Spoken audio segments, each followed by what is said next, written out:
Legend of the Ancient Forge. Once the gods walked amongst mortals in this world. All people were their children, elves, dwarfs, humans, and countless others, all existing in harmony alongside one another. When the gods spoke, it was with kindness and grace, as they shared their wisdom and knowledge of the universe. But this was not all. The gods also gave their children the gift of magic, allowing them to draw mana from the great well at the core of the world, that which sustained all things. As the mortals learned this new art, delighting in their illusions and enchantments, the gods looked on and smiled, for they were well pleased with their work.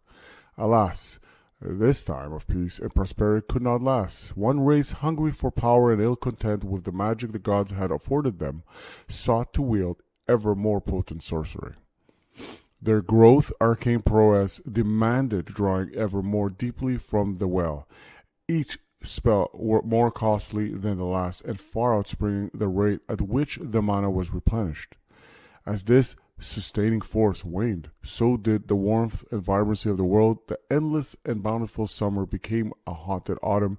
Rich colors muted to brown, oceans once perpetually calm were racked by storms, and blizzards rolled down from the mountains to bring the first snow. As yet more mana was consumed, did the seasons continue to turn, until eventually the well ran dry and magic fled the world altogether, leaving behind a land blanketed by inhospitable ice and snow. Not that even the gods could remain in this inhospitable realm. Mana was their lifeblood, and by depleting it, so the mortals had unwittingly committed decided an impossible weak. The gods were forced to flee to their celestial court, forever breaking true communion with the mortals. With heartbroken final words, they urged their children to find sanctuary, that they too might survive this cataclysm. And then all was still and lifeless, and for countless centuries a perpetual winter did reign. But magic will not be so easily destroyed.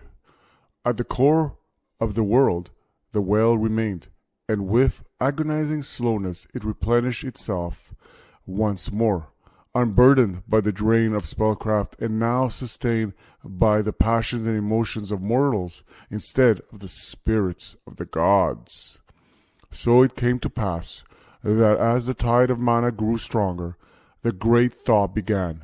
Spring dawned over the land, and cast the retreating winter in a golden hue, heralding the return of mortals from the places they had found refuge.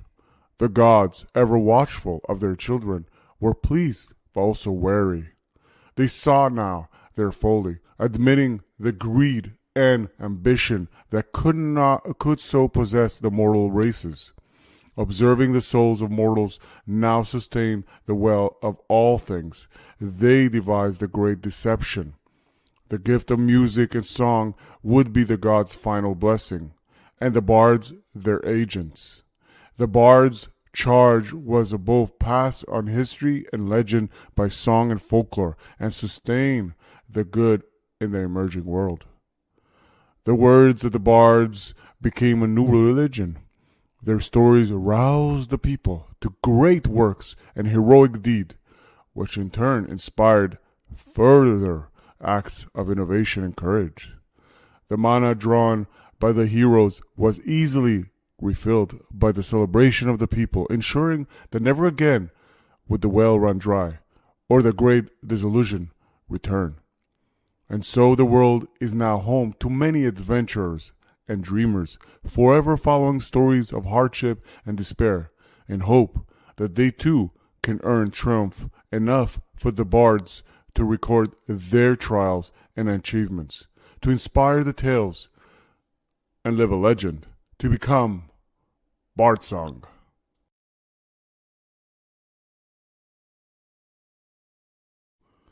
Your destination is a forsaken ruin known as the Ancient Forge, a vast underground citadel built in the distant past by a race long since extinct and passed from memory. The area has previously been avoided for generations, but now hobgoblin bandits have broken into the upper levels. You have been tasked with defeating these villains and driving them away. You'll need to keep your wits about you. In the depth of the ancient forge, you'll be faced with many choices that will shape the world around you and influence the path and events ahead. As you venture deeper, you'll also gain experience, become stronger, and learning vital new skills. And it will be this that keeps you alive when the darkness closes in. Your journey begins here. Are you ready? Arriving in town. For many moons now, you've heard tales of woe from this region. First, only as the odd story told by a bitter merchant, bemoaning lost goods stolen by bandits. But as the months continued, the stories became both more frequent and steadily more concerning. Tales of entire village being attacked and pillaged, the inhabitants struggling to fight off organized groups of bandits as their friends and family were dragged off into the night. It was not long before you resolved to journey here, not only for the potential of gold and glory, but to appease a troubled conscience. These people deserve a better life than one under a shroud of terror. The town is quiet when you arrive, strange, for the sun has not long set, and even sleepy villages like this one entertain lively evenings. But as your footsteps take you through the empty streets, there is little movement beyond the occasional door creaking open and shut on the wind, and jagged blankets of sleet as the wind frisks the snow-capped buildings. Eventually, your path leads to the Five Corners Tavern, a surprisingly large and well-appointed building, akin to what you might expect in a much more developed settlement. Inside is a lifeless as desolate streets, and suddenly a measure of doubt creeps into your minds. Perhaps there was an attack which claimed the village whilst you've been on the road and you're too late. Or what if the stories that brought you here had been delayed by so many months that this place has long become a lonely ghost town? You push the unwelcome thoughts away. Such fears are not for mighty heroes. Even if they prove to be true, then retribution shall be visited upon the bandits that have brought such woe upon the goodly people of this hamlet. Yet before any further search can be undertaken or righteous oath sworn, the peace is broken. Raucous laughing cuts through the air, quickly followed by splintering glass as stones pelt the buildings. Moments later, several figures burst across the threshold wearing heavy coals, not to stave off the weather, but to hide their identities as cutthroats most foul. It's time to bear steel and drive these villains away. You're eager to see justice done this evening. Welcome back to RP Gamepire, and this is the only time where I will explain a bit the narration and the adventure before we go forward, as we now know the story that is unfolding and the amazing heroes that will set forth. So we're going to do the combat story, where it starts off with a combat, as we currently know the situation, which is dire in the village, and pretty much what's going to transpire right now is that we have a standoff in the village, and we will see how things transpire with the current heroes, or should I call them adventurers at this point, and they become heroes of legend. So we're going to set up the heroes, and the first one to pretty much step forward will be Forge Warden. Alright, Forge Warden will set himself on the board and pretty much right here, and then we're going to have you know what, he's going to set himself up here, and then we're going to have our legendary Lightweaver. Okay, she will be right. He will be right here, and I believe it's a he. Tough to say, but I would say it's a he. And then we got the amazing and one I can never forget, Demon Blade, which I look forward to working with her as an adventurer.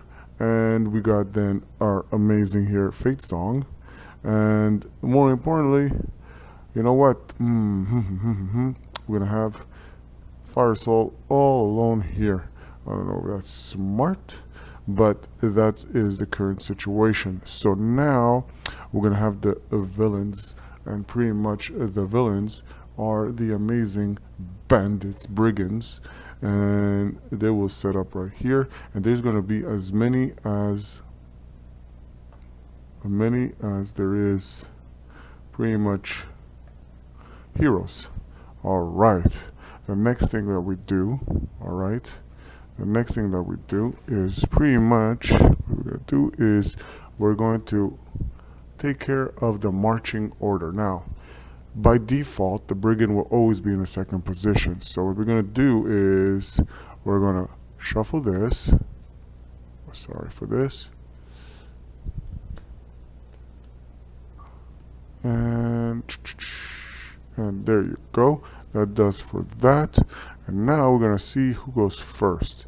So Fate Song. Alright. We'll try to put it right here for you right now. And then we're gonna have Fire Soul. And then we're gonna have Forge Warden. And we're gonna have Demon Blade, the Hex, and Lightweaver. And right before Fire Soul and between the Fates Song is going to be the Brigand. Alright, so that's going to be the marching order, the way it's going to be the setup right now. Alright, usually the way it goes, the board is in the middle because the heroes, adventurers are pretty much in the battle situation as it is, so there's nothing to, as a start off. So the most important thing to take from this is they have to confront as many as heroes there is. They have to confront villains or enemies. Usually we're going to get into it later when we explore the dungeons, as we seek forth later on the enemies at their lair. We have to go, and usually it goes from this end of the map to the end right there, and it ends right there. We're going to get to that later without confusing you. So without a doubt, let's continue. Let's start this adventure, and if any questions or comments about what you see or any mistakes, let me know. But right now, this is the marching order, and let's the hero begin. So the first one to take action is Fate Song. Let's see what she's gonna do. So one of her skills is called Inspiring Presence. She uses a fate token, which is, there's 5 of them, by the way, because there's 5 heroes, adventurers, and the Inspiring Presence, what it does is as follows. Another hero in the same or an adjacent zone to Fate Song immediately performs a free action. And it's not considered like one of their actions. It's almost like having 3 actions. Alright? So she will use one Fate token. And pretty much that's really powerful. So what we're going to let, who do we want to give it this attack? And I think I think we're going to let we're gonna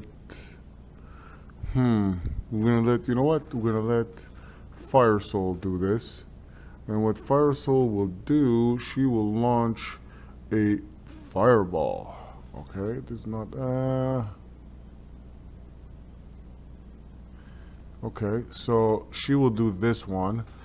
Okay, this is the first type of attack that we're going to do. So she will go and attack this. She has the range of 2. So let's bring her player stats and everything. She has 2 intelligence, which just uses the intelligence, as you can see right here. This is a spell, magic. That's the type of attack it is. So she gets a +2 on her roll. So what we're going to do is take a 20-sided die, and we're going to roll against this brigand right here. And she rolls a 12. 12 against the 9, okay, which pretty much is an automatic pass. And plus the 2, it's 14. So she's well hit. So we know she struck that brigand. Now the question is it going to be a critical or just a regular hit? And if she misses, Well, at this point she didn't miss, so that miss is not even considered. But let's see if she does a critical or not. And she does a 1 die 6. Okay, so that's very, very important also. Yeah. All right, so let's see what happens. And it's a 2, and she kind of just does a regular hit. At this point, she just wounds this brigand. She doesn't kill it. Now that ends pretty much Fire Soul's free action, but the thing is, Fate Song cannot use that again as much as it would be fun to. She can only use a certain ability once, so she can do another ability, but she can only do one. So what she's going to do, okay, so this Fire Soul, so what she's going to do now, we're going to move Fire Soul back. Just give me 2 seconds. Having 5 amazing adventures can be a little bit challenging, as they say. So what she's going to do, she's going to try to cast the cacophony. I don't know if I'm cacophony or cacophony. All right, I don't know which one, but it uses her charisma, which is a +2, by the way, and she will pretty much. She has a range of 1, so she can pretty much attack this. All right, so let's see what more of this character. So let me bring her out for you. So this is her, and if there are no active fate tokens at the start of Fate Song's turn, replenish 1 fate. Okay, there is. So we don't have okay, so we know pretty much that she's going to roll for this. Just try to follow me and bear with me. So we're going to go back to this. She has to first roll if she hits. Don't forget, we have to get a 9 or greater on the initiative here, or else it's a miss. And she rolls a freaking 2. Well, no comments there. But she misses, as we could see. So she rolls a 2, and pretty much that ends her turn, sadly so. And this is going to bring all the brigands and the wrath of the brigands upon us. So, no, I don't like this way, the way it presented, but that's the 1 wound. And pretty much now, Fate Song has completed her 2 actions, as you saw. She did the first one, which enabled Fire Soul to take an action, free action, and the second action was a disaster, if you followed. And that pretty much ends her turn right there. All right, so we're gonna put her back, and now, sadly so, but we're gonna have to deal with it. Now it's all the enemy's turns, and we will see their action, and we will see how they perform their action. So it's 1 by 1. So the first, pretty much, the brigand comes into action. We use this behavior type, as we discussed before. So it's a ferocious type. So let's see. This is, we're gonna find it, and we're gonna, okay. So here it is. So that's the ferocious behavior. So the first thing it does is attack a hero in the same zone. And we're talking about this one is the first one to take action, okay? It's usually the one closest to the north. So pretty much we'll assume this one is closest to the north. And charge. Okay, is the second action. Hero in an unengaged zone. Charge hero in an unengaged zone. So there's plenty of it, and I think he wants retribution against Fire Soul, okay, for what Fire Soul did. So he runs into Fire Soul right straight up, and he's gonna go after Fire Soul for that. So that's the action he did. Charge. He charged in. Hero in an unengaged zone. Okay, and pretty much once he runs there, his second action will be pretty much to attack, because that's the thing that he could do. All right. Okay, so now let's see what the heroes will do. So he's going to attack her, so she has to roll a defense, and she rolls 6. So obviously that's not good, and she takes a wound right off the bat. All right, because she failed in that roll. As you could see, it's lower than 9, and this one does damage, so she takes 1 wound because of that. So we're going to put a wound on Fire Soul.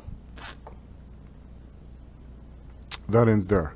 Now the next hero, enemy, is going to be this one, closest to the north, based on the compass. All right, and pretty much he can't attack anyone in his same zone, so he will charge a hero in an unengaged zone. So this is engaged, so he won't charge into there because he could do that. He has two movements, right? Okay. So what he's going to do is going to charge right into here, and he's going to go after the amazing Forge Warden. All right, so Forge Warden will roll right now for his defense, and he rolls 18, but he gets also a +3. So at this point, he has nothing to worry. This brigand didn't do any damage. So now this one will also, this is the way it's going to be a little bit confusing now. Attack hero in the same zone can't. Charge a hero in an unengaged zone. But this is engaged zone. Alright, because there's an enemy right here, if you're following. So what this one will do, will charge right into here against pretty much a Demon Blade. And Demon Blade is pretty much has a... Okay, if Demon Blade hits an enemy between the... Okay, no, that's not that. So let's see what happens. So 16. As you could see, he also defends. Is that 16? Yeah, 16. So he defends also against pretty much the current. She defends against the current attack. So pretty much that is that. Now they've got these two enemies left because we got 5 heroes, so there's 5 enemies. So this one, the way it's gonna go, you first always go from the top. So you say attack a hero in the same zone. You know you can't. You know, charge a hero in an unengaged zone. You know you can't because they're all engaged. So then charge a hero in an engaged zone. So now that you could do. So I want common sense prevails. This one will go after Fire Soul because she's alone and she's a wizard and spellcaster and she's weak. So that's what he's going to do.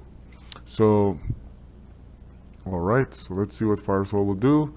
And a 3. My God, that was a 3. I saw a 3. That's what I saw. And she takes another wound.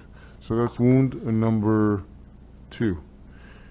Try to survive. Okay. So here is again. This one is going to have no choice but to charge a hero in an engaged zone. And I think this one will pretty much move in here and try to take Lightweaver at this point. She's a spellcaster too, and they seem to be really weak. But this one, Lightweaver, kind of survived because she rolled a 10, and she was able to deflect the attack. Wow! All right, well done, Lightweaver. All right, so that was good. I mean, not good for Fire Soul, but that was good for the others. All right. So this kind of complicates it because Fire Soul is kind of in a melange of 2 enemies, right? Now she could try to move out of there, but she will need to roll against it, and if she fails, then she's stuck over there. All right, and she can't try again. So she could try as an action to pretty much move out of there. But let's focus on one thing. So it's her turn. So the first thing, one action, she will obviously try to eliminate this one. So Fire Soul will unleash a fireball. All right, and let's see if she succeeds. And she does. 11. 11 is good enough to beat the 9, and against this one, which she'll eliminate off the board, and that is pretty good. And I'm very, very happy. All right. So the next thing to do. So Fire Soul will try to leave this area. Or she'll try to leave this area and try to come here. Okay, and the way it works when she has to pretty much whichever enemy there has the highest initiative, all right, pretty much, or target number is pretty much which is 9 here, is the only highest one. But if there was another enemy there with a higher one, then you have to beat that initiative or target number. So she will roll against this brigand's target number of 9, And if she's able to move out of there. And she rolled a 13. Thanks for that bounce back there, Forge Warden. Saving the day. And this is no longer a fireball there. And what she will do, she has movement of 2. And she will say, I'm pretty much 1, 2. She's going to just move out of there. All right? Just to be safe. Now, the next thing is, now it's Forge Warden's turn. And Forge Warden, what he's going to do is going to attack this ugly-looking brigand in his area. And the attack that he's going to plan is... Well, what Forge Warden will do is the Crusader's Stride, which is kind of awkward. But he will use another Fate token. And what it says is, before this attack is resolved, Forge Warden can be placed in an adjacent zone. So before you resolve this attack, so meaning that he didn't attack, but you have to use 1 Fate token for this also in order to do this attack. So that's Fate number 2 being used. And let's see what and he can push the enemy, but he does 1 damage. So at this point, the reason why he does it is to pretty much be in the zone and, well, pretty much to, I don't know if he wants to do that. I don't know if that's a smart thing to do, but again, he doesn't do much of a damaging thing. So let's see. The highest damage he could do is 1 damage. So let's see what he could do with this. Let's roll. So, alright. So this is an attack. It uses charisma. And pretty much he has 2 charisma. Let me bring this out. Ooh. Collapse. Alright. So that is pretty much that. And as you can see right here, that's the bonus we're going to use on this roll. So, and he rolls a 7. 7 plus 2 is 9.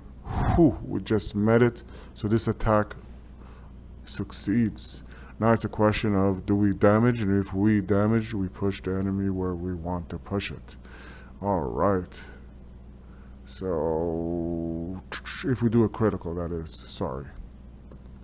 And we don't do a critical at all. We're not rolling that great, heroes, adventurers.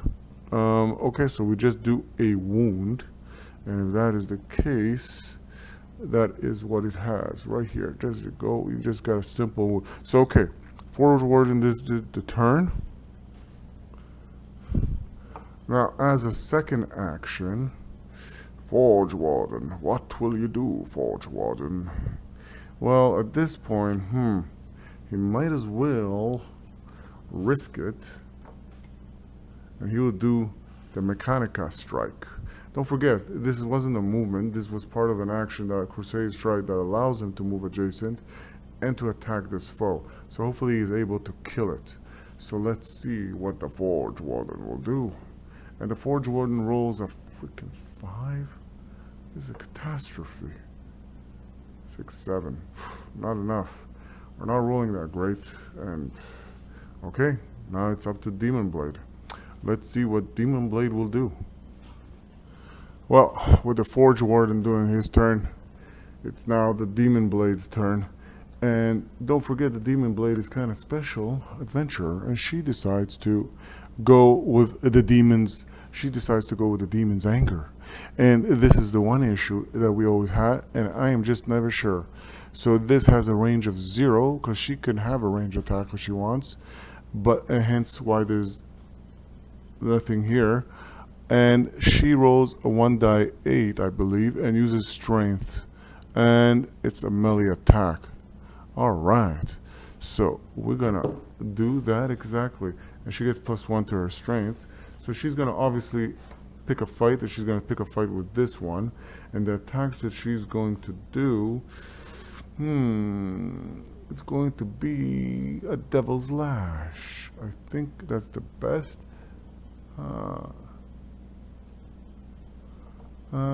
Let's see with this one. If this attack hits, after resolving the effects, place this target's profile on the initiative next to the hex. Okay, whatever. All right, so this one, So what this one is pretty much hit or critical, so it was a mistake here. So this one should be here a hit and critical. Let me confirm that. Well, I was pretty much right. So this is pretty much a hit, and that's a critical. And the other ability, Hexbound, which is just a critical, by the way, which is odd. All right. Okay, so let's roll. She will attack this brigand. And let's see, she rolls.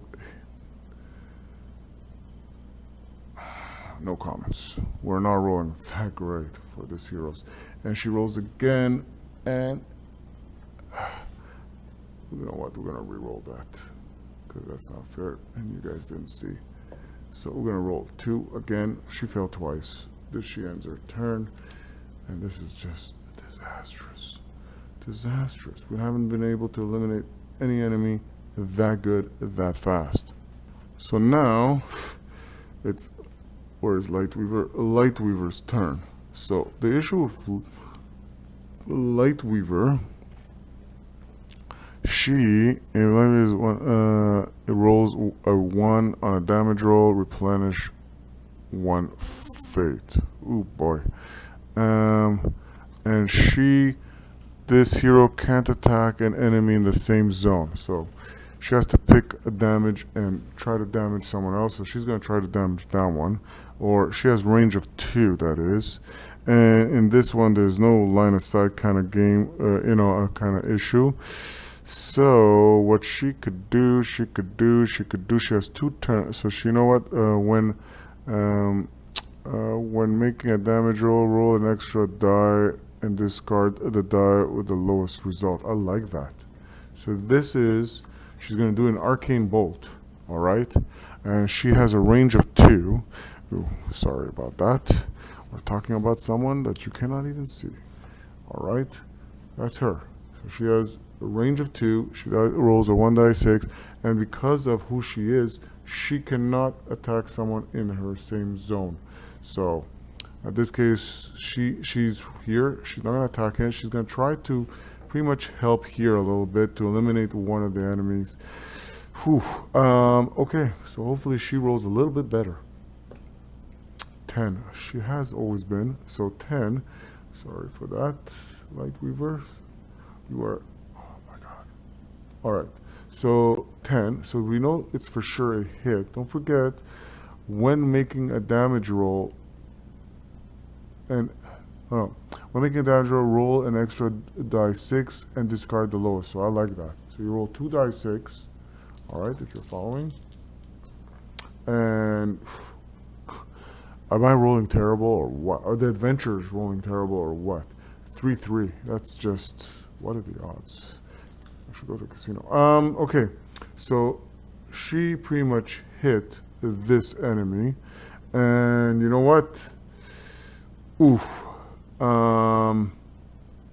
Yeah, she's gonna go again and try to hit this enemy. So she can't use the arcane bolt again, sadly so. So instead, what she's going to do, she's going to use this one, which is a hit or a critical, a magical blast. Oh, by the way, she did use the arcane bolt, and the arcane bolt did also use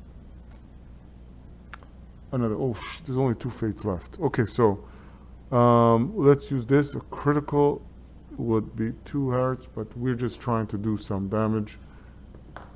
And 11 again, she's awesome. It was an 11, and let's not forget she's going for the same foe here. We're just gonna go roll this. It doesn't matter, but here it's a 5, and a 5 would have been a critical, by the way, last time. But a magic blast would 2 damage. How much I wish it was the other one, but this one has already a wound, so it's just eliminated. Well done. She ends her turn, and well, pretty much the end phase is coming, and we're going to go into the end phase, but before that, let's clear this up. And now, unlike before, I'm going to move this away, which allows us to know the brigand did start, but at this point, like the way it's supposed to be played, we're going to unknowingly so I mean, we're trying to be kind of fair. All right, so let's do this.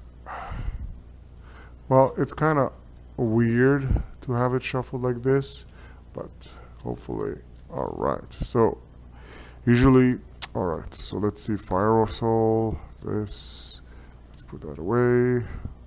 Demon Blade, Light Weaver, the Brigand, Fate Song, and Hex. Oof. All right. So let's go. Fire Soul, you get the first turn. And I hope revenge is sweet, they say. So let's bring you up so everybody can watch how wrathful and vengeful you are as an adventurer. Because you're for sure the best of allies here. Okay, so she will, as a first action, unleash Fireball. And by the way, she uses intelligence, and more importantly, she has a range of 2. So the first thing she's going to do is try to eliminate this one. Okay, so the first action will take a cheap shot at. Do we want to do that? No, actually, you know what? Which one do we want to do? Okay, so we're gonna go after this one. So let's see. Fighter Soul, Fighter Soul, Fighter Soul. 17. Ooh, we're rolling now. 17 plus the 2, 19. We're well in position to hit. Now, the next thing is a 1 die 6, as it says right here, for the damage roll. So don't forget, the Brigand, you need a 9 or greater, and she rolled a 19. I mean, a 17 plus the 2. And we need a 4 or greater to make a critical. And, oh, you're so awesome. You're so awesome. You're on fire. But, I'm confused a bit. I think I was going after this one, but whatever. Let's assume I did go after this one, and it is dead. It's within range. We'll remove that one. All right. And okay, this is not getting done again. Oof, I think I was going after that one. I was sure I was going after that one. Huh. Okay, won't make a difference. We'll go after this one. So let's see what this one will do. And we're gonna go, we're gonna use this one. Let's pay more attention. And, this one, Ember. Okay, let's see if it hits. 2. You don't do anything. Alright, that ends her turn. Miserably so, but unlike before, the heroes are pretty much have a good opportunity to eliminate this 2 nemesis here. And okay, so what we're gonna do next? Okay, she did her turn. She did 2 turns. She managed to kill off 1. And mistakenly so, I thought I was going for that one, but could be not the case. All right, where did I put that token? Okay, I thought I could have sworn I had a token here. Okay, so she did her turn. Now it is Forge Warden's turn, and what he will do, the Forge Warden, he will move here because he has no choice, and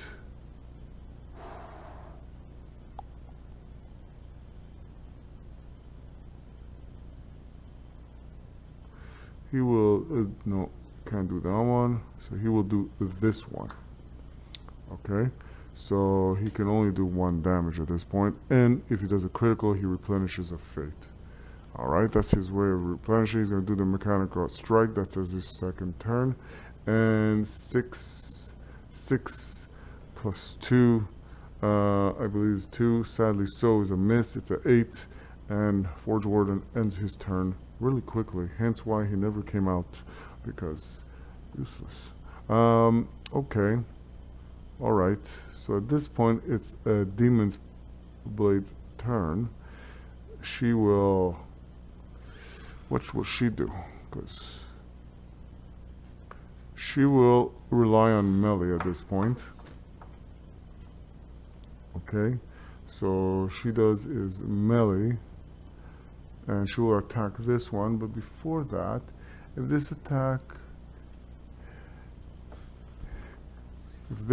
she has this ability called Hexbound, which is a critical. If this attack hits, after resolving the effects, place the target's profile or initiative card next to the hex on the marching order. Yeah, I think while we're here. Okay, so she's gonna have the Devil Lash, and she's going to attack this creepy looking brigand. So let's see, she does a 12. Nicely, I love you, I love you, love you, loving you. Alright, 12, and now it's a question of the damage, and she does 1 die 8 based on what we read for melee, and she does an 8, that's a critical, a major critical. Wow, she's, wow, okay, now that's painful. Alright, that's her first turn, and as a second turn, she can't do melee again, because at the start she could choose to do range or melee attack, which makes her formidable. But she chose to do melee. So at the second turn, there's not much she can do at this point. So she will stay put. And you can burn a turn. So now it's Lightweaver's turn. And Lightweaver, what Lightweaver would do is, first things first, tell Hex Demon Blade to pretty much go back. Ooh. Alright, give me 1 second. Beauty of having 5 formidable adventurers at once. Okay, so that's being done. So let's move now, and it's going to be Lightweaver's turn, and let's see what Lightweaver will do. Alright, don't forget, we already used 3 of the 5 fate tokens. Okay, so it's not like we can do anything more. And more importantly, here is the token. It's Lightweaver's turn. And more important is she cannot attack in the same area. So she has to move out. So she has to try first to move out. That will be great. So she has to roll this. She has to be higher than the initiative or the target number of the brigand. And she failed. So she's stuck there. She can't move. And she can't do anything. She cannot attack, so she's gonna try again as a second action to get out. 7, and she tried 7, but it's not enough. She fails, and she will stay there. Now the brigand's turn. All right, and what the brigand will do is pretty much, he's there, and he's gonna attack whoever's weakest, and he feels he's the weakest. Sorry, Lightweaver is the weakest, and let's see, Lightweaver can resist, and he resisted perfectly the attack from the brigand, and survived. So now it is, that skips right away. There was only 1 brigand, so it goes really quick. Fate Song's turn, and Fate Song at this point, she will see what she does, and let's remove our amazing Lightweaver. Alright, and we bring in our amazing Fate Song. Now, the amazing thing about Fate Song, but it costs a Fate token, but it's well worth it. She gives free action. So, she can, in theory, give another hero in the same or an adjacent, so she has to move for this to occur. And either way, she has to move to attack this enemy right here, because she's not within range. She has only range of 1, and this is 1 range right here. So she's right here, if you notice her. So she will need to so she will do a move of 1, and she will use another fate. Aren't we fate bleeders? And she's going to inspire. Okay, she's going to inspire Phage Warden. Oh, he only does 1 attack, 1 damage. Isn't even worth it. You know what? Oof. Just to see her. This attack can target a model next to. Okay.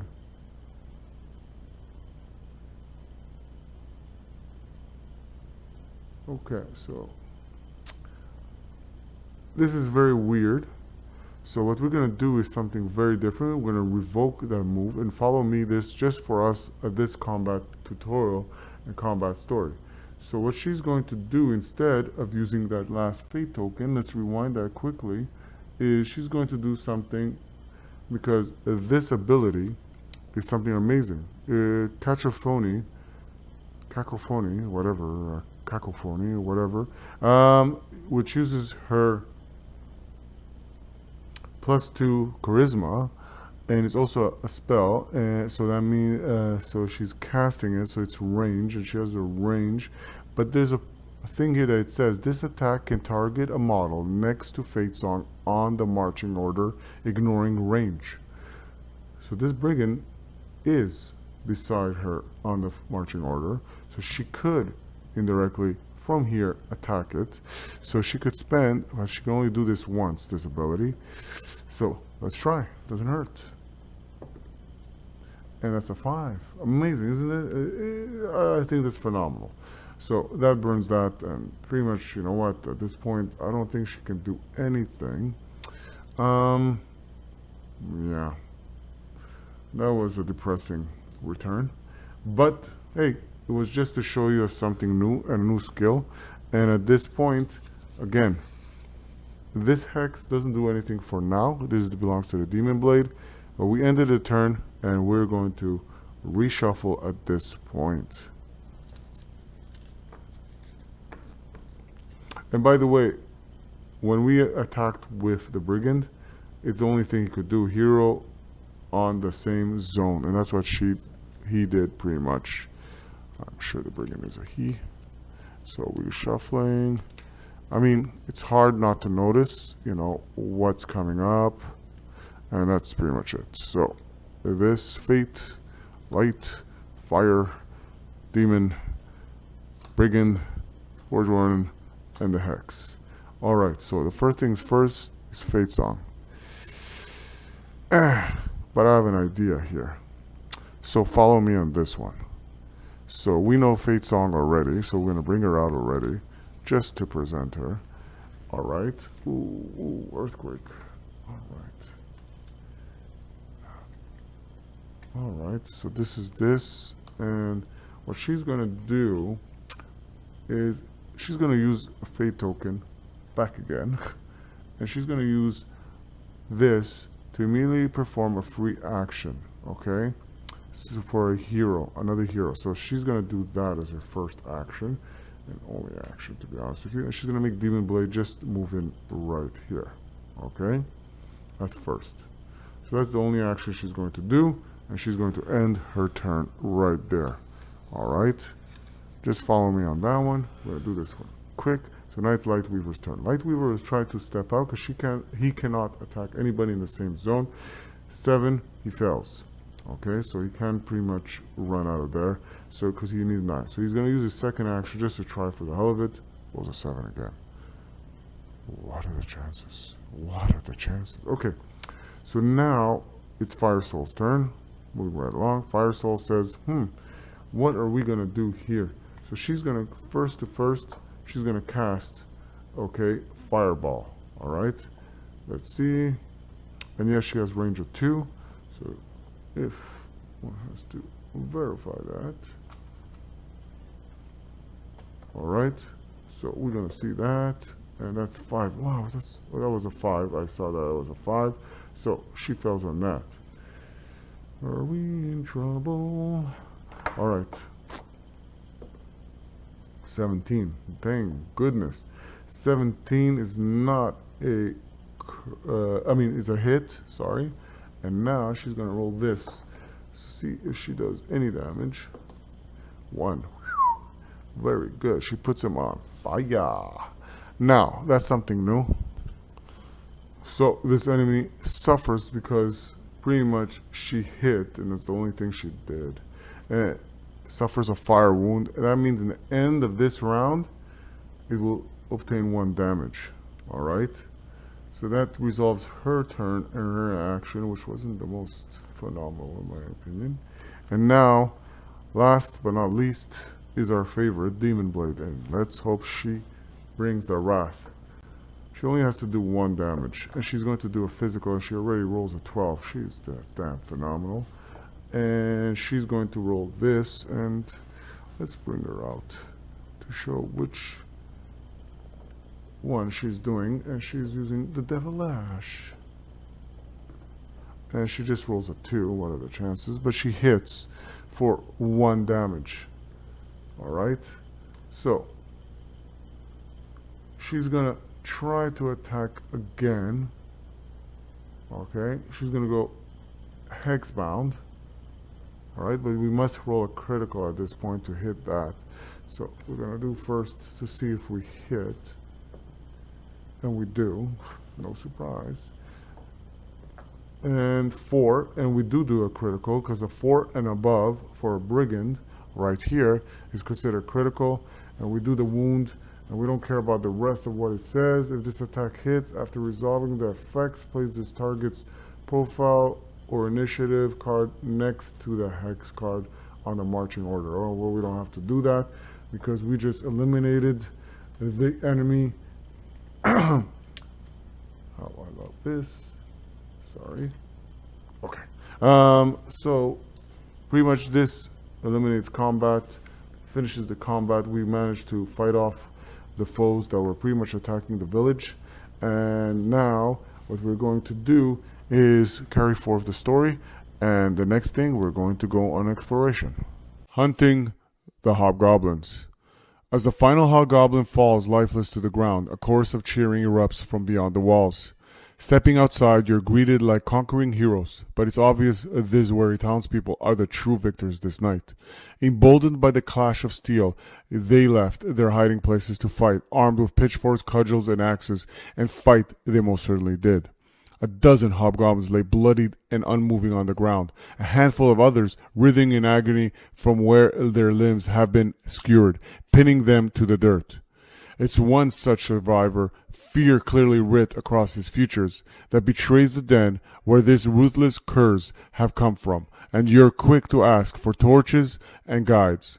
Doubtless, it will only be a bolt hole, but clearing of it of bandits will send a message and certainly stop any further raids this already bloody eve.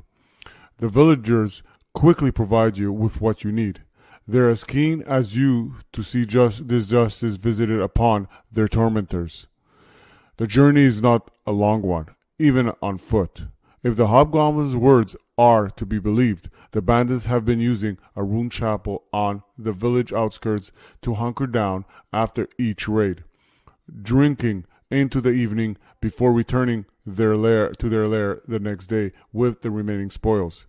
Above ground, the building is little more than a broken down shell of rotting timbers and grimy stone, offering not even the slightest hint of shelter. The villagers that accompanied you break into the chorus of swearing, angry at being led astray by the raider.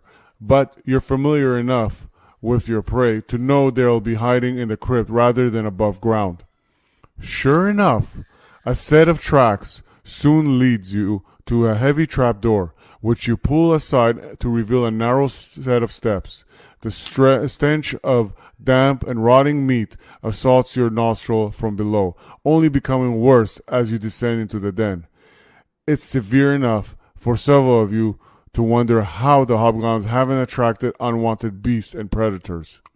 Eventually, you reach the base of the stairs and light a torch to banish the darkness. You're immediately confronted with a wretched sprawl of stolen trinkets and broken tools that only serves to deepen the level of enmity you feel towards these vile creatures. These items might not be jewels of gold, but most are doubtless precious keepsakes for the poor villagers. To see them so callously thrown aside leaves you with a feeling of dismay and a strong urge to enact retribution. Whispers echo down the corridor, and without a hint of hesitation, you step boldly forth. Well, okay, so now the heroes are pretty much, with the villagers' help, are on the hunt and on the prowl, and they've gotten to the place where they believe some of those ugly-looking brigands and hobgoblins are pretty much lurking about and hiding. and now they're willing and ready to explore. So we're going to pretty much going to try our best, and that's it, or try to do it in a way that we don't know as best as we can. And it's going to be, what do you know, Demon Blade first. I love her. More importantly, don't forget, for slaying the brigands, the heroes have achieved in attaining 1 gold. Alright, so that is going to the pool, and it's shared by all the amazing heroes. Demon Blade goes first, so she's the first to explore. So she's gonna move forward, and she's gonna go right here. That's one. So this is one zone, this is another zone, this is another zone, and this is another zone. So there's a total of 4 zones if you want to look at it. And there's passageway this way and passageway this way, but we know that we must go north. So Demon Blade comes here, and she will explore. But there's something to note. Something to know about her in exploring. If Demon Blade makes an explore action after dealing a new marching order, place her hex card in a position of their choice. Okay. Makes an explore action after dealing a new marching order. So she gets to place whatever happens here. She gets to place her hex in any place. Now, the hex is not that beneficial, but their hex ability as an adventurer, Demon Blade informed us that it enables her to do certain powerful attacks and control certain elements in battle. So right now, it doesn't do much. When you leave and she explores from a room, she goes into a tile of a corridor, and this is going to be the tile corridor. Whatever lurks there, we have no idea. And as we unfold, this is pretty much it. So we get to decide what it is. So what position we want this to be in. Could it be like this or like this? And we would rather it be like this, because all the foes will pretty much be in that room. So let's bring this like this, and it's going to be something like this, and we're going to connect it very, very soon. More importantly, let's pretty much bring the enemy forth, and we will know what terrible foes are upon us. Well, this isn't that much fun, but as Demon Blade steps into the room, she is faced in front with a brute, a raider, and not too far, another brigand. So we have those 3 terrible foes in our midst. And as she enters this room, well, before anything goes further, there is this aspect battle that we must resolve before we do a new marching order, because now there's foes in our midst. So let's see what is the battle aspect, and it's this one. It's called Discipline Foes.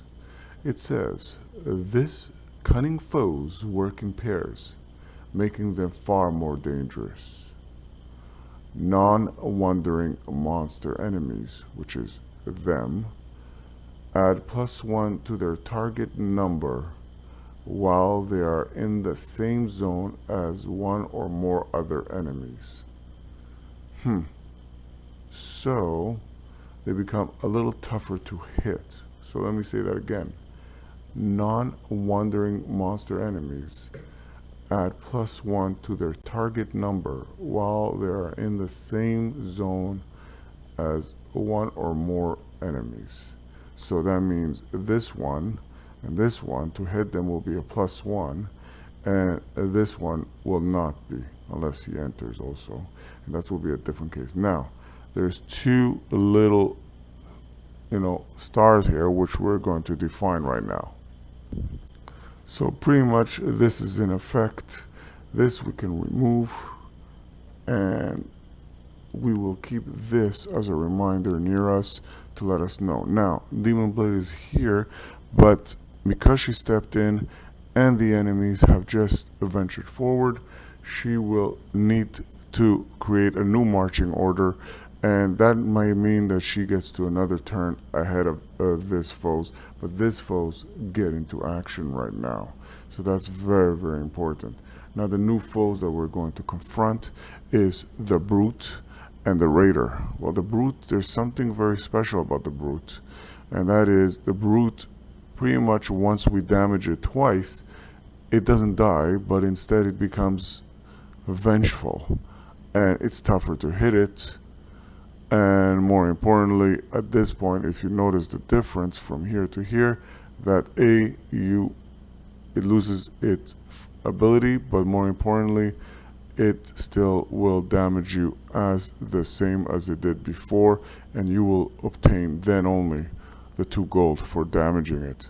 Now the raider, on the other hand, is a 1-time foe, and it dies pretty much if you hit it twice. It has a range of 2, and that's pretty much very dangerous. And it has 10, but don't forget, this becomes a 9 and this becomes an 11 because of the fact that there's 2 foes there. So we take this, and now all together, and don't forget, if there's a new marching order because of this, pretty much because of the ability that she has, Demon Blade, don't forget it says that if Demon Blade makes an explore action after dealing a new marching order, place the hex card in the position of the choice, and not that it will have any benefit at this point, and it's sadly so, we can continuously, endlessly shuffle to our own advantage, and that pretty much, and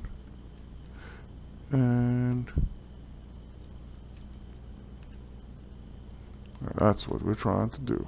All right, so we're gonna have, well, the heroes are pretty much going to go mostly first, aside from the hex anyways ended in the end, and Fire Soul, poor Fire Soul.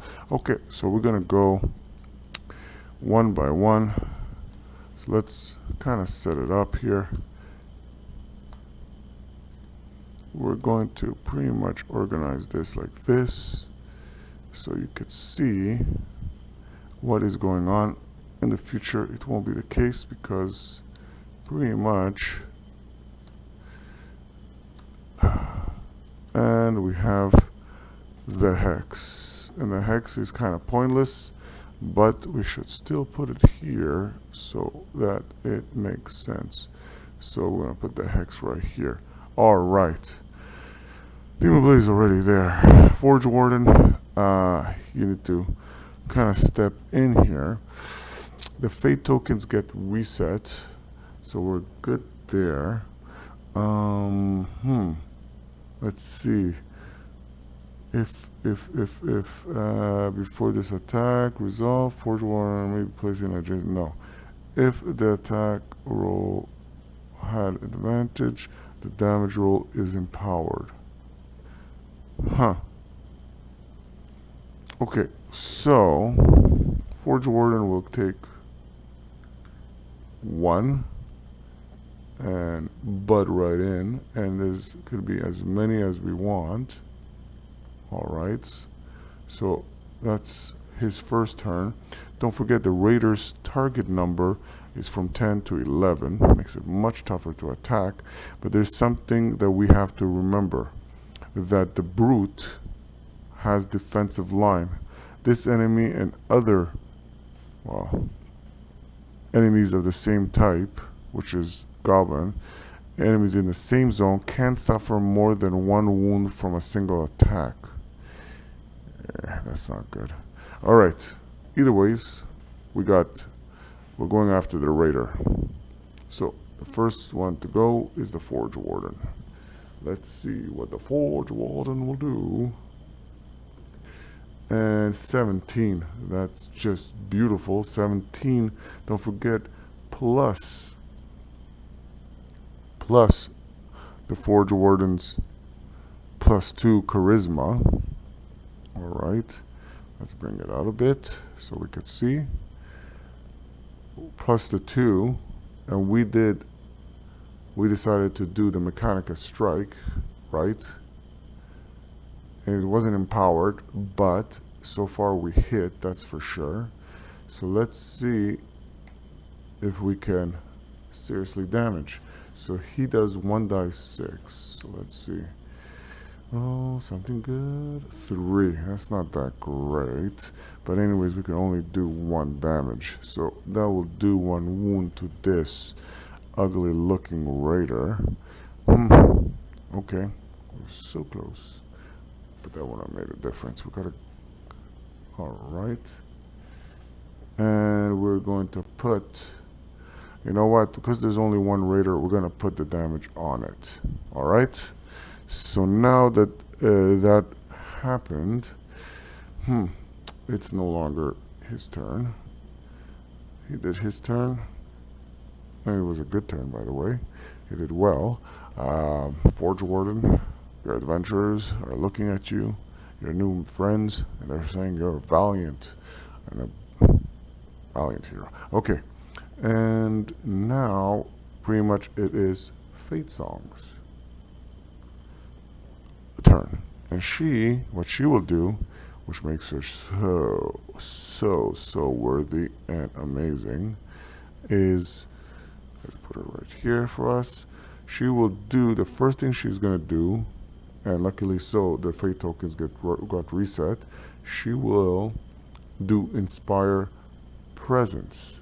And what does that do is another hero in the same or adjacent. Okay. What she's going to do first, oopsie daisy, she's going to first move right here. And this is adjacent. Okay. This zone is adjacent to this zone. She doesn't want to storm into there. And she's going to do the Inspiring Presence. And she's going to do it on Demon Blade. And Demon Blade, she will pretty much, let's bring her here, okay, she will do it against, she will use her ability, which is this one, Strength, against the Raider, to eliminate the Raider. And you know, let's take 1 foe at a time down. So let's see this free attack. Oh, this is horrendous. The bounce didn't go too well. Well, listen, you tried, right? And it was a free action. It didn't go too well. Well, that sucks. Alright, but it still is Demon Blade's turn, and she can go twice. Thank you for nothing. Go inspire someone else for now. And what she will do, she will go back right here. Sorry for this. That's what happens when you have so many amazing heroes. Okay, so she will roll, and she gets a 14. Wow, that's good. 14 plus the 1 strength, and that makes it 15, which is way sufficient, because don't forget the Raider has 11. Alright, so and she rolls, not that it matters at this point, 3, and that's well enough for the tongue lashing, devil lash, and do 1 damage. And that's what she did. And she's still in the melee mode position, so she can't change from that to range, but she has eliminated the ugly looking Raider. And for that, we have obtained 1 gold for that, and we have eliminated from the marching order the Raider. And now for that, we have earned ourselves another gold token. And now we have 2. And trust me, they're not easy to obtain, and they're not easy to spend, because as we'll learn later on, the adventurers will notice that every gold is precious. So it's still her turn. She has 1 more action, and this ugly looking brute is in her space, so she will try to hit up the brute.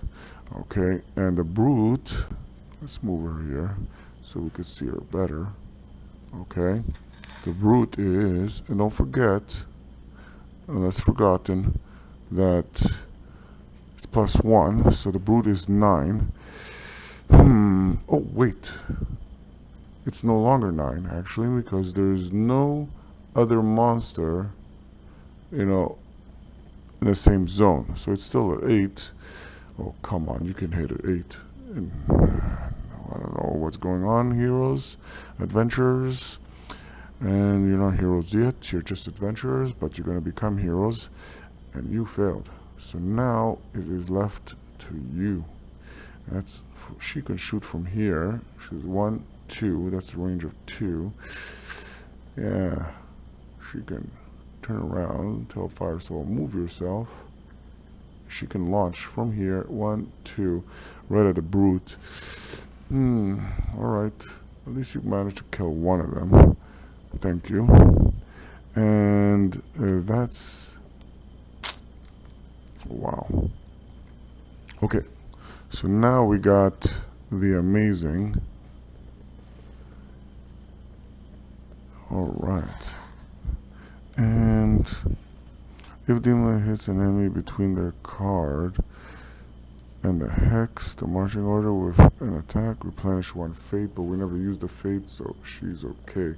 We have to also notice, if Lightweaver rolls a 1 on a damage roll, replenish 1 fate. Okay, so we have right here Lightweaver, and what she's going to do, she is going to use her arcane bolt.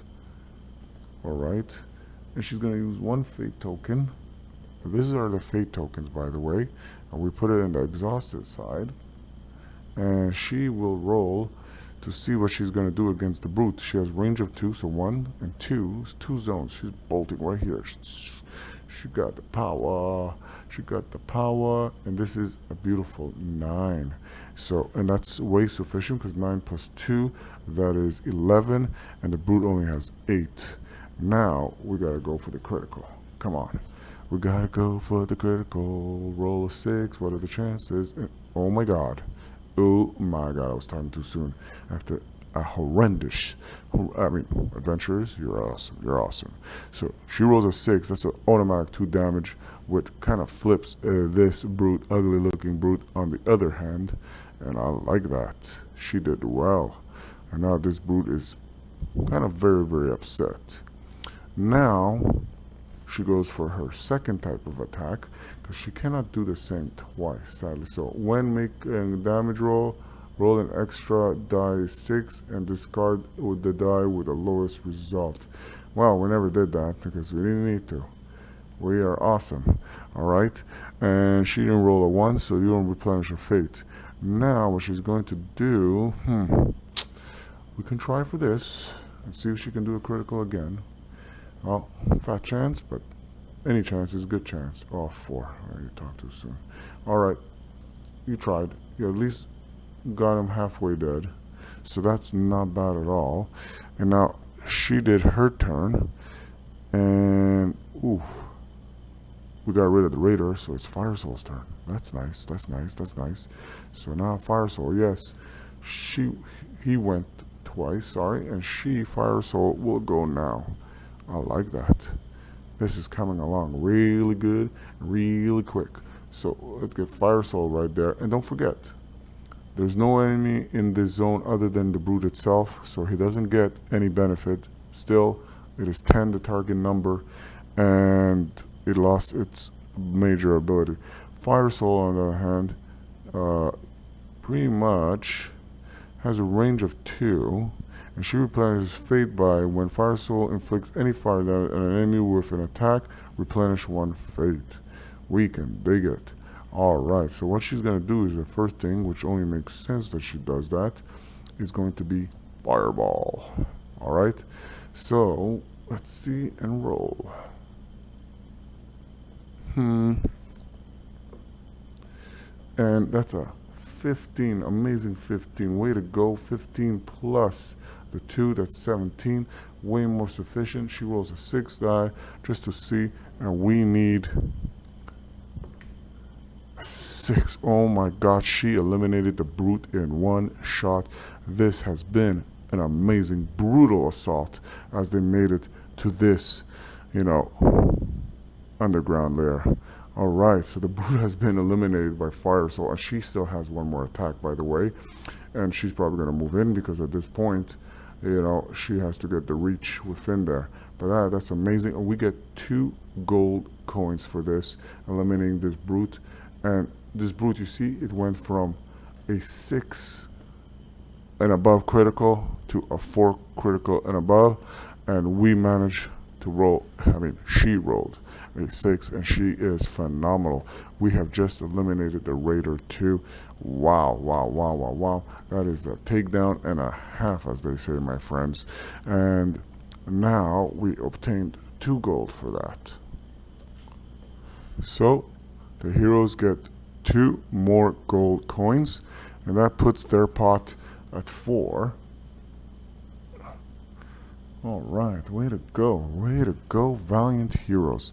And this brute has been eliminated. Oh, fearsomely huge, but easily crushed by the soul of fire. Alright, way to go. She has one more turn, and she's just, pretty much what she's going to do, as much as she wants to give a whooping to that brigand, who I think is right now trembling. She's just going to move in just to put herself in reach. Alright, and now it's going to be the brigand turn. Okay, the brigand is just going to move in to this zone. He's going to say, I'm going to attack one of you, and against the Forge Warden. And the Forge Warden is going to roll for his defense. And he rolls an amazing 18. 18 plus the 3 defense is way sufficient to avoid that damage. And now we are going into the end phase, and the end phase is very simple. We're going to put this aside. Alright, we use that just to tell us as a marker of whose turn it is. And now comes the shuffling and the marching order.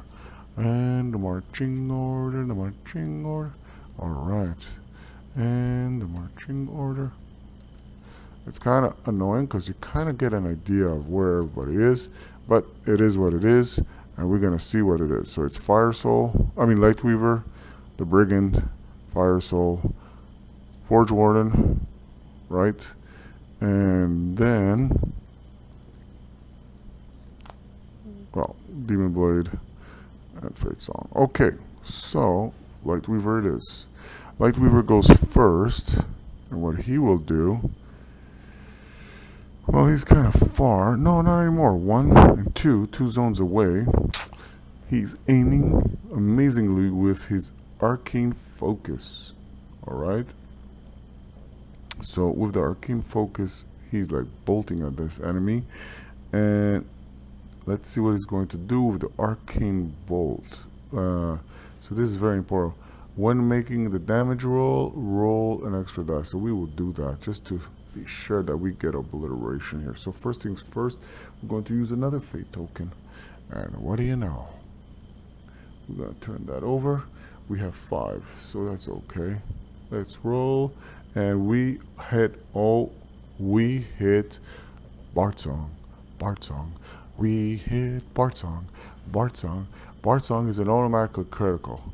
We replenish also a fate. So we only have used 1 fate now instead of the 2. And only that, it's an automatic critical. We do not even roll for damage. We have eliminated the Brigand. Savagely. Oh, Lightweaver, he ain't so light after all. Oh, well done. And as another turn, she's just gonna go 1 and 2 right into the zone. And by the way, so let's resolve this, and he will also, sorry, I keep on making that mistake, Lightweaver, he will also, this is eliminated, and we are getting 1 gold for this amazing assault. Wow, we have eliminated the enemies with such ease. Oh, let's not get too cocky now. Alright, so that makes it 5 gold tokens there. What a way to start, my heroes. What a way to start. Okay, so we have resolved that. Alright, and the heroes. Okay, so now there is going to be a new marching order, because this one is pretty much ended. Right, we have pretty much resolved this, and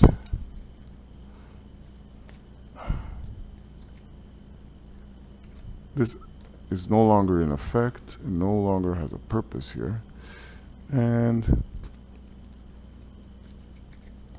so Fate Song, Demon Blade, Forge Warden, Fire Soul, the Hex, and Light Weaver. So what we're going to do is first Fate Song, wherever she is going to inspire him, and to inspire she uses 1 fate token. She doesn't care, and she's going to send Forge Warden to go ahead. So what Forge Warden is going to do is 1 right here. And usually when you go from a corridor, you'll go always to a room to explore. So we are setting forward, my friends. Alright, and we will set forward. Let's see what we can valiantly see here. Alright, so let's see how the heroes pretty much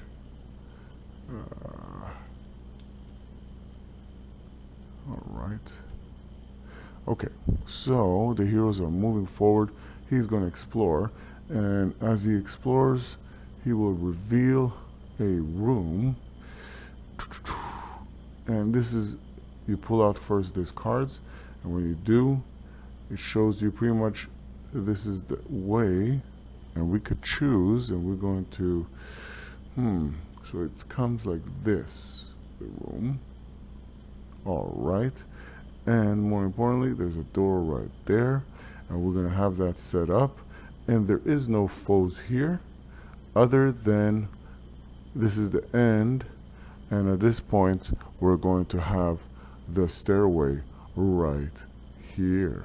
Ooh, it's kind of huge, but we're going to have it right here like this for the heroes to come up and run right in. But before we could do that, there is also the challenge, challenge aspect. And let's see what the challenge aspect says. Wounded hobgoblins. They're going to get killed soon. Several bandaged hobgoblins lay across the ground, groaning in pain. Place a die 4 corpse tokens on the current tile. Distribute it across zones as evenly as possible. If a hero moves into the same zone as a corpse token, they make a target number 10 charisma test action roll. If they fail, replace each corpse token in that zone with a brigand. The brigands begin with a wound token. Alright, so place a die 4 corpse tokens on the current tile. Okay, let's roll a die 4. This is die 4, and what do you know, maxed out. We have 4 to put, so we're going to put 4 corpses pretty much laid out in this tile, and each time one of our heroes lands here, they will need to test the target number. So a little mistake. Fate Song inspired Fage Warden. He could move, that's what his action, but he pretty much cannot do 2 actions, which he pretty much did by exploring. So he should not have been able to explore. In this mistake, this scenario is kind of at fault. Also, another thing to take note, not that in the end it faltered, but there's something pretty much to note. the brute, okay, when he's on this side, he has an advantage against melee. He got slaughtered by the spellcasters. So in the end, there was no issue there. Because if anybody would have attacked him by melee, there would have been a disadvantage. In this case, he got eliminated by the spellcasters. Here, the only mistake is he took an extra turn, which pretty much allowed him to explore here. So we're going to say that he had forfeited his turn. So Fate Song has forfeited her turn, okay? And only thing she could do is pretty much from here. And by the way, she will just move into here and into here. Now, so they both did their turn. Demon Blade, on the other hand, will go 1 and 2. As she steps into here, she will have to roll, as it says here, on the wounded goblin that she sees, pretty much, if the hero moves into the same zone as a corpse token, they make a target number 10 charisma action roll. And she ain't got no charisma. So, let's see what it happens. Again, always they roll a die 20. And she rolls Bardsung. Bardsung. That's 2 20s in a row. She replenishes one of the fates. And more importantly, she passes. So if they fail, replace each corpse token in that zone with a brigand. The brigands begin with a wound token.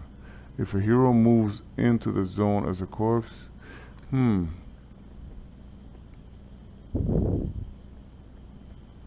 okay. Well, I'm worried right now.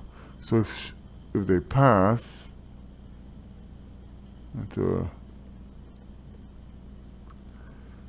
so place a dagger. If the heroes move into the wounded hobgoblins, target number. Okay, so if they fail, they pretty much will have to deal with it. But if they pass, they have nothing to worry. So the only worry I have is for her. Well, I don't think she wants to pass because she will have to help the heroes. And she doesn't want to go into the staircase because when she steps into the staircase to take an action, she's out. So I think we would want to face this at least these 2 brigands to clear the area so we can pretty much obtain another gold. Call me greedy adventurers. And more importantly, for the other ones, so they don't get caught up. So she did well in surpassing it, but we want the brigands. So the second turn, she's just gonna move as a second action. She's gonna move here, okay, and let's see if she passes that target number. What are the chances of 2 Bardsungs? What are the chances of 2 Bardsungs? I don't know if you can see that. What are the chances? Anyways, replenish another fate. That's a good thing. So we can go. She's gonna stay there. She's not. Anyway, she can't take another action to leave. She's gonna have to wait out. So now it's Fire Soul's turn. Fire Soul will do 1 and 2. All right. And then it is Lightweaver's turn, and he will just come here. We just finished our turn. We don't have to reset, by the way, our whole setup here, because the marching order, because of the fact there's no enemies, so nothing gets reset. So it's Fate Song's turn again. This time she's going to inspire Forge Warden again, and this time only action he's going to do is just move in, and that's good reasons. And as he moves in, he has to roll against the target number. Please fail. And that's a 9, and it's he has charisma 11, so he passes. So 9 plus the 2 of Forge Warden has, and if you're wondering, give me 1 second. But basically, if you notice here, Forge Warden has, that's a total collapse of the whole set of cards, but he has, if you notice, +2 to his charisma, which kind of, he just passed the test. All right, and that didn't help at all with the purpose we were trying to do. So this can cause things to drag on longer than they need to, and painfully so for them, not for us. A nuisance to us. Okay, so he passed. So there's nothing he could do. And Fate's what she's going to do, she's already in the zone, right? So she's just going to wait it out as much as they're all in the zone. So now it's Demon Blade's turn. And Demon Blade is here. So what he's going to do, he's going to move back here just to react and to see that this, to fail. Corpse 13. What is going on? Okay. So he's going to use his second action to move right here. And, oh, finally he fails. Okay, so now that he failed, this has become a wounded brigand. That would appear right here at the staircase. And it's wounded. Let's not forget. Okay, that's a wounded brigand that just appeared on Demon Blade. She just used her second turn, so that pretty much ends there. And because there's an enemy that just appeared, by the way, the marching order gets reset, and I like that. And the brigand comes into fruition. Okay, so as much as annoying, it's very hard to properly. Okay, so let's see what happens. Forge Warden, Fate Song, Fire Soul, Demon Blade, oh mercy this brigand, and Hex, and the brigand last. Oh wow, how did that could happen? But okay, Forge Warden. All right, it's Forge Warden's turn, and he's right here. He starts right here. So what he's going to do first is going to move. I'm going to move here. All right. He's going to move right here and into that zone. He's going to strike at that ugly. So second action, he's going to try to strike with. Yeah, he's going to try to strike with this. He's going to use one fate token to pretty much follow me on this one, because he also pushes if he does a critical, and I'm going to try to push that enemy here. And then there's just this two spellcasters will just blast. So okay, so if it works, and before this attack is resolved, Forge Warden can be placed on an adjacent zone. Before this, so all right, so before it gets resolved, Forge Warden can be placed in adjacent. So,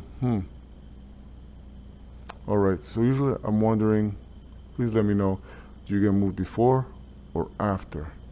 So before the attack is resolved, Forge Warden can be placed in the adjacent. So pretty much it could be brought back here. Okay, which is cool.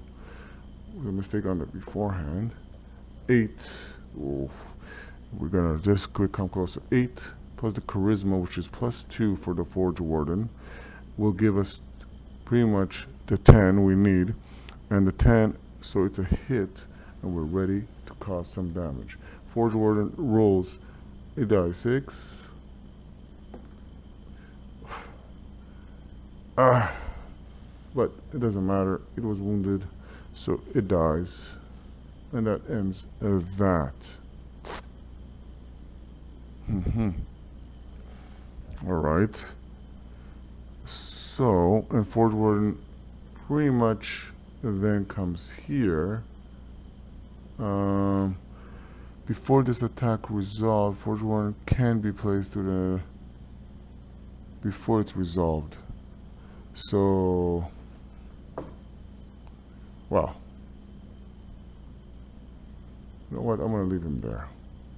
Kill the confusion for now, and I'll have that resolved for Forge Warden, the Amazing Adventures. But now, as we eliminated this from here, we obtain 1 gold, and this can become a little bit confusing because now we kind of eliminate the enemy.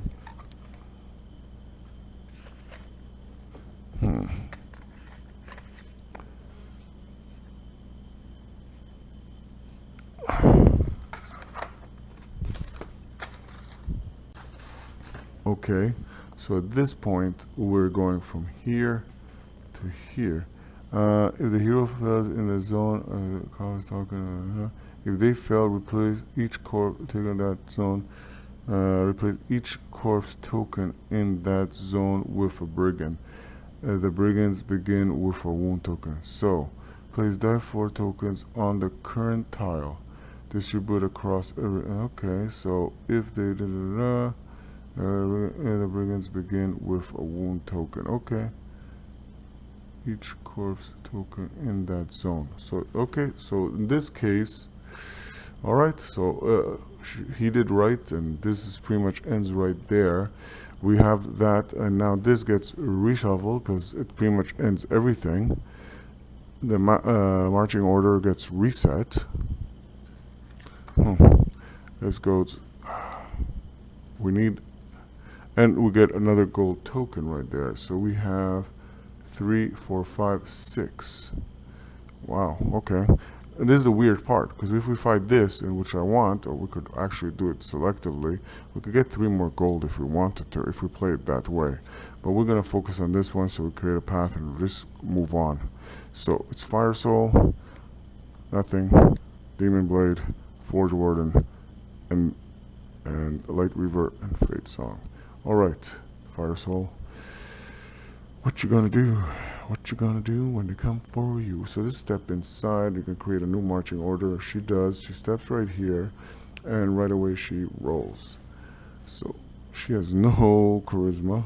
I wonder why. Ooh, she terribly fails. But a 1 does replenish a fate token, by the way. And she failed. So this corpse gets a wounded brigand. Alright, let's put this one right here. Okay, so quickly, let's see what this.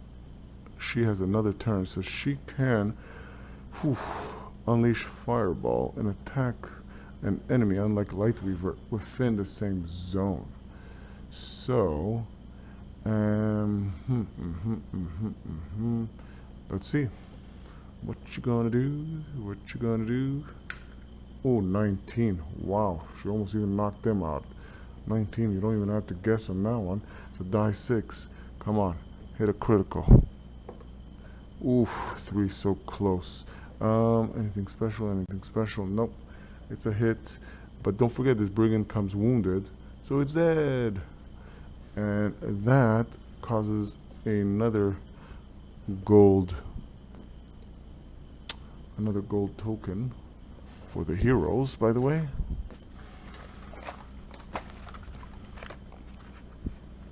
Very rich. Like the richest adventurers. Okay.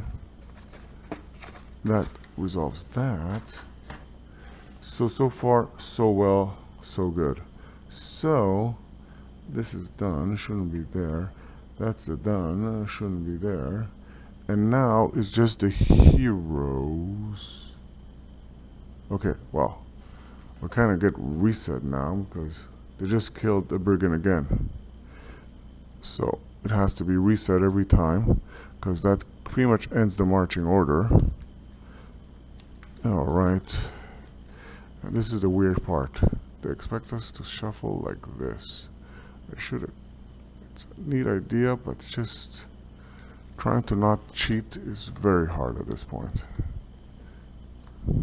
I mean, still hard to kind of make it obvious. Okay, so now it's very, very easy. The heroes have successfully completed it. They will first Fate Song. She will run in 1 and 2, and then use the other turn to pretty much leave from the stairway side. Then pretty much it's going to be Fire Soul. She's going to be 1, move into here, use her second turn to leave. Then it is Light Weaver. He will move in 1 and 2, and then use the other turn to leave. Then it is Forge Warden. He will use his turn to leave. And nonetheless, the amazing Demon Blade will also leave. The heroes have completed the combat and the exploration in saving the villagers and also finding more secrets to be revealed. I hope you enjoyed this current tutorial or adventure. Please place your comments, criticism, and comments, and thank you for watching.